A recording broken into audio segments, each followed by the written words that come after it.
Revenue minister గారు ఉప ముఖ్యమంత్రి గారు కూడా ఉన్నారు. ఇప్పుడు కూడా భూ రికార్డుకి టోకెన్గా మీ దగ్గర వసూలు చేయాలని కాదు.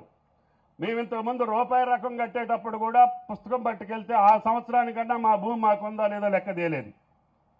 ఈ 20-30 సంవత్సరాల్లో మాకు పాస్బుక్ చూడట్లేదు, మేము రకమో కట్టట్లేదు, ఆ భూమి ఉందో లేదో ఎవడి పేరు మీద వెళ్ళిందో కూడా వైనం లేకుండా పోయింది. అందుకని టోకెన్గా మళ్ళీ క్యాబినెట్లో ఆలోచించుకొని ఎంతో కొంత మీ డబ్బుల కోసం కాదు, మీ రికార్డు పర్ఫెక్ట్గా పకడ్బందీగా ఉండటం కోసం, మీకు కూడా ఏ రోజుకు ఆ రోజు తెలియటం కోసం, నా భూమి నా ఖాతాలోనే ఉంది అని ధైర్యంగా నిద్రపోవటం కోసం.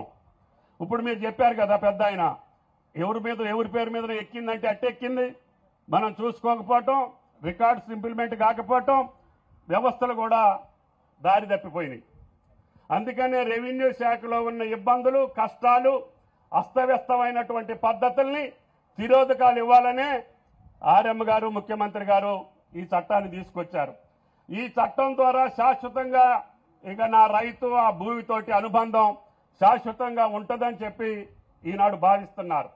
అందుకని దీనికి కూడా టైం బౌండ్ పెట్టి ఈ పైలట్ ప్రాజెక్టులో వచ్చేటటువంటి కష్ట నష్టాలని బేరీ చేసుకొని అతి త్వరలో తెలంగాణ రాష్ట్ర రైతాంగానికి ఈ భూ సమస్యల నుంచి శాశ్వత పరిష్కారం కోసమే ఈ భూభారతి అని చెప్పి మీకు ఈ సందర్భంగా మనం చేస్తున్నాం.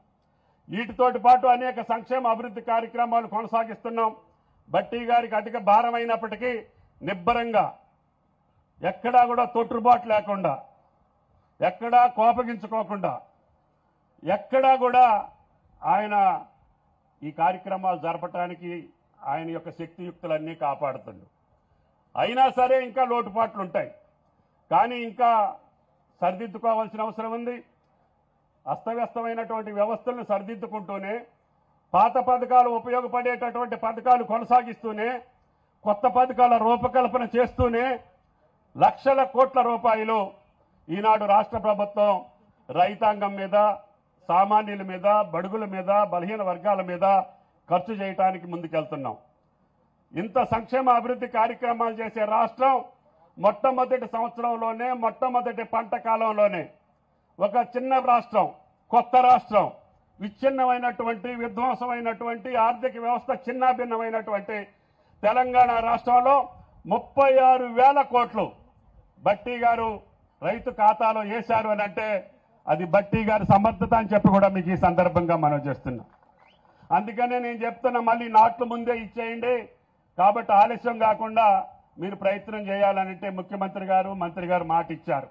అందుకనే ఆ మాట ప్రకారంగా నేను కూడా మీరు నాట్లు మొదలు పెట్టక ముందే మీ ఖాతాల్లో, మీ జేబుల్లోకి బట్టి గారి పైసలు వస్తాయని చెప్పి కూడా మీకు ఈ సందర్భంగా మనం చేస్తున్నాం. ఎందుకంటే మొదటి సంవత్సరం అన్నిటినీ ఒకేసారి మొదలు పెట్టడం మూలన కొద్దిగా ఒక వెనకడుగు ముందడుగు అయింది.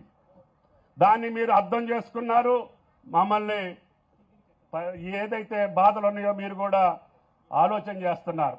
కానీ సెట్ చేసుకోవాలి.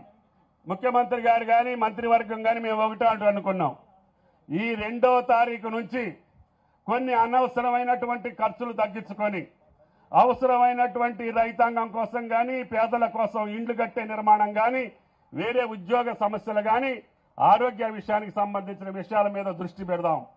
శాశ్వతమైనటువంటి అభివృద్ధి చేద్దాం. అధికారం కోసమో, ఓట్ల కోసమో ఏదో చేసి చిందరవందర చేసే పద్ధతులను పక్కన పెట్టి శాశ్వతమైనటువంటి, రైతాంగం మెచ్చుకునేటటువంటి, ప్రజలు కోరుకున్నటువంటి పథకాలకి వెచ్చించి పద్ధతి ప్రకారంగా ముందుకెళ్లాలని చెప్పి ఆర్థిక పరమైనటువంటి ఎసులుబాటుతో పాటు క్రమశిక్షణ కూడా పాటించి బట్టి గారి ఆధ్వర్యంలో తెలంగాణ రాష్ట్రం రైజింగ్ నెంబర్ 1గా ఉండాలనేది మా అందరి కోరిక. మీ యొక్క ఆశీర్వాదంతో మేము వచ్చాం. మేము వచ్చిన ఫలితాలు మీకు రావాలి. అది భూభారత వల్ల కానీ, లేకపోతే ఆర్థిక పరమైనటువంటి ఇన్ఫ్రాస్ట్రక్చర్ కానీ, విద్యా వైద్య రంగాల్లో కానీ మన రాష్ట్రం సుభిక్షంగా ఉండాలి అంటే ఒక క్రమశిక్షణ అవసరం. కాబట్టి మీరు కూడా ప్రజలు ఇచ్చేటటువంటి కార్యక్రమాలు సంక్షేమం కావచ్చు, అభివృద్ధి కావచ్చు, అవసరమైన వాటికి పెట్టండి, అవసరమైన నిరుపేదలకు ఇవ్వండి. ఇప్పుడు పొంగులేటి గారు 4,50,000 ఇళ్ళు ఇచ్చారు. వాటిని గుడిసెలో బతికేటటువంటి, రేపో మాపో గాలి వస్తేనో వాన వస్తేనో తడిసేటటువంటి నిరుపేదకు కేటాయించండి. నెక్స్ట్ ఇయర్లో మళ్ళీ కొద్దిగా రేకులున్నోళ్ళకో పెంకులున్నోళ్ళకో ఇచ్చుకోవచ్చు. అట్లా పేదవాడికి ఇచ్చినప్పుడు ఎవరు కూడా మిమ్మల్ని అబ్జెక్షన్ చేయరు, మీకు మీద అపవాదులు కూడా రావు. ఒక్కటి తప్పు చేసినా కూడా నా దగ్గరోడనో నా ఎమ్మడి తిరిగిండనో లేకపోతే ఇంకొకటనో మీరు ఆశించి ఒక్కటి తప్పు చేస్తే ఆ ఊళ్ళో మీరు చేసిన మంచి కార్యక్రమాలన్నీ మసి అయిపోతాయి. మీరు కూడా గతంలో చూశారు, ఇందాక ముఖ్యమంత్రి గారు ఉన్నప్పుడు కూడా చెప్పా, పోయిన పార్టీ ప్రభుత్వం బట్టి గారిని ఎట్టయినా ఓడియాలి, చింతకాయలో దళిత బంధు పెట్టి అందరికీ అన్ని డోజర్లు, ట్రాక్టర్లు, టెంటులు, బొంట్లు మొత్తం ఇద్దాం, ఆ మండలంలో 10,000 మెజార్టీ వస్తే బట్టి గారు ఓడియొచ్చు అని అనుకున్నారు. అట్లిస్తే ఆయనకి 10,000 మెజార్టీ ఎక్కువ వచ్చింది. అంటే నిరర్ధకమైనటువంటి, నిష్ప్రయోజనమైనటువంటి, అవసరం లేని అపవిత్ర దానం చేస్తే ఆ రకమైనటువంటి రిజల్ట్స్ వస్తాయి. కాబట్టి పాలకులం కానీ, ప్రభుత్వ అధికారులు కానీ, గ్రామస్థాయి, మండల స్థాయి నాయకులు కానీ మీరు ఒకటే ఆలోచన చేసుకోవాలి. స్థిరంగా మీ పేరు ఆ గ్రామంలో ఉండాలన్నా, ఆ మండలంలో ఉండాలన్నా, ఆ జిల్లాలో ఉండాలన్నా, ఆ రాష్ట్రంలో మీరు రాజకీయాల్లో బతికుండాలంటే నిక్కచ్చిగా, నిజాయితీగా, నిర్భీతిగా, ధైర్యంగా మీరు కార్యక్రమాలు చేపట్టండి. మిమ్మల్ని ప్రజలు ఆదరిస్తారు తప్ప అందరికీ ఇచ్చి అధికారం పొందాలంటే అది భగవంతుడు కూడా సాధ్యం కాదని చెప్పి మీకు ఈ సందర్భంగా మనవి చేస్తున్నాం. కాబట్టి దాన్ని మేము అన్ని సరి చేసుకుంటున్నాం. ఎక్కడన్నా ఏదన్నా కరెక్ట్ చేసినప్పుడు కొద్దిగా ఇబ్బంది వస్తుంది. ఇప్పుడు రెడ్డి గారు, బట్టి గారు మధ్య రోడ్లు ఎడల్పు చేయాలంటాడు, ఎవళ్ళో వచ్చే ఈ షాపు తీయటానికి లేదంటారు.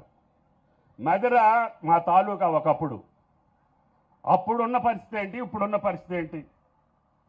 రోడ్లు ఎడల్పు చేస్తే ఎవరికి సౌకర్యం? అక్కడ వ్యాపారస్తులకు సౌకర్యం, అక్కడ ప్రజలకు సౌకర్యం. మధిర పట్టడానికి ఒక అందం, ఒక ఆనందం. మరి నేను పుట్టక ముందే ఉన్న మధిర అట్టే ఉంది. మరి నిన్న మొన్న వచ్చినటువంటి టౌన్లన్నీ బాగా అభివృద్ధి చెందుతున్నాయి అంటే ఎందుకు అవుతున్నాయి? రోడ్లు విశాలంగా ఉంటాయి, విశాలంగా ఉంటే మార్కెటింగ్ జరుగుద్ది, మార్కెటింగ్ జరిగితే ఆ ప్రాంత ప్రజలకు సౌకర్యం, అక్కడ వ్యాపారస్తులకు లాభాలు. అందరికీ సౌకర్యంగా ఉండే పద్ధతులు అవలంబించే పద్ధతిని మా ప్రభుత్వం ఎక్కడా కూడా ఇబ్బంది వచ్చినా మేము ఆ కార్యక్రమాలు చేపడతాం. అదేవిధంగా సంక్షేమ అభివృద్ధి కార్యక్రమాలు పక్కాగా వెళ్తాయి. పొంగులేటి గారి ఆధ్వర్యంలో ఈ యొక్క చట్టం అతి త్వరలోనే పూర్తి చేసుకొని భారతదేశానికి తలమానికంగా ఉండేటట్టుగా నాకున్నటువంటి ఏకైక కోరిక, నేను ఎన్టీ రామారావు గారి ప్రభుత్వం నుంచి చెప్తున్నా, సర్వే చేస్తే ఆ ఖర్చు అవసరమైతే మేమే పెట్టుకుంటాం, ప్రభుత్వాలు పెట్టుకోవాల్సిన పని లేదు. నాకు 10 ఎకరాలు ఉంటే నా 10 ఎకరాలు కొలిసేవ్వండి, నేను 10 కావాలంటే మిట్టల్ గారు నా ఖర్చు ఎంత అయిందో నాకు చెప్పండి, నీ ఖాతాలో వేస్తున్నట్టు. ఎందుకంటే ప్రతిరోజు మీ ఎంఆర్ఓకో, ఆర్ఐకో, ఎల్ఐకో, పుల్లైకో, దళారులకో కట్టబెట్టే బదులు ఒక్కసారి ఫినిష్ చేసుకుంటే పోద్ది కదా. అందుకని మిట్టల్ గారు కూడా అనుభవం కలిగినటువంటి అధికారి, బుద్ధా ప్రకాష్ గారు, మన జిల్లాకు సంబంధించినటువంటి మేము ముగ్గురం, ఆయన గారు పైసలు ఇస్తాడు, ఆయన గారి భూమిని కరెక్ట్ చేస్తాడు, నేను వ్యవసాయం చేస్తే పంటలు పండుతాయి.